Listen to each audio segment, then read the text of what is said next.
ঈদ মানেই প্রিয়জনের সান্নিধ্যে আত্মার প্রশান্তি। কিন্তু সমাজের একপাশে কিছু হৃদয় রয়েছে যাদের জীবনে নেই পুরনো দিনের ব্যস্ততা, নেই রান্নাঘরের খুশির গন্ধ, নেই সন্তানদের ছুটাছুটি কিংবা নাতি নাতনির হাত ধরে নামাজে যাওয়ার দৃশ্য।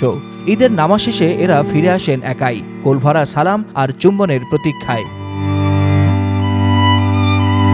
একসময় যারা ছিলেন ঘরের আশীর্বাদ, সন্তানের ছায়া হয়েছিলেন যুগের পর যুগ, আজ তারা সময়ের বৃত্তে একাকিত্বের মিছিলে।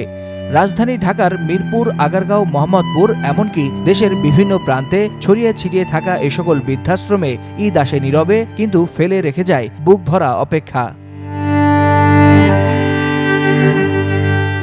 আকাশে যখন ঈদের নতুন চাঁদ দেখা যায়, তখন বৃদ্ধাশ্রমের কার্নিশে দাঁড়িয়ে কেউ চোখ মেলে তাকান না ঈদের বাঁকা চাঁদের দিকে, বরং তারা তাকিয়ে থাকেন সেই পথের দিকে, যেই পথ দিয়ে হয়তো সন্তানেরা এসে বলবে, মা ঈদ মোবারক। কিন্তু সেই আশা যেন অধরাই থেকে যায়। তবে কিছু সংগঠন কিংবা কিছু তরুণ তরুণীরা আল্লাহর সন্তুষ্টির আশায় এদের পাশে এসে দাঁড়ায়। কেউ এনে দেয় সাদা পাঞ্জাবি, কেউ রঙিন সালোয়ার কামিজ, কেউ বা মেহেদি লাগিয়ে দেয় কুঁচকে যাওয়া হাতে।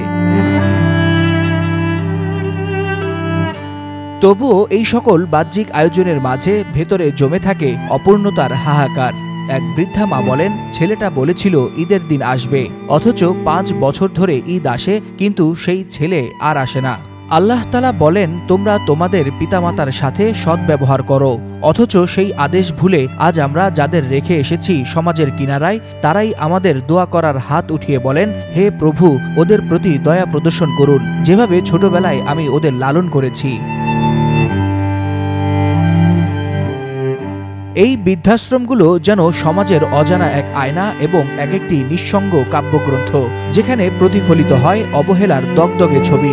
কিন্তু তবুও তারা নালিশ করেন না, বুকে জমিয়ে রাখা অভিমানের পাহাড় নিয়েও তারা হাসেন আর আল্লাহর দরবারে শুকরিয়া আদায় করে দোয়া করেন, মৃত্যুর আগের এই কয়টা দিন আল্লাহ যেন সন্তানের ভালোবাসা এনে দেন। ওয়ালিউল হাসানাত, যুগান্তর নিউজ।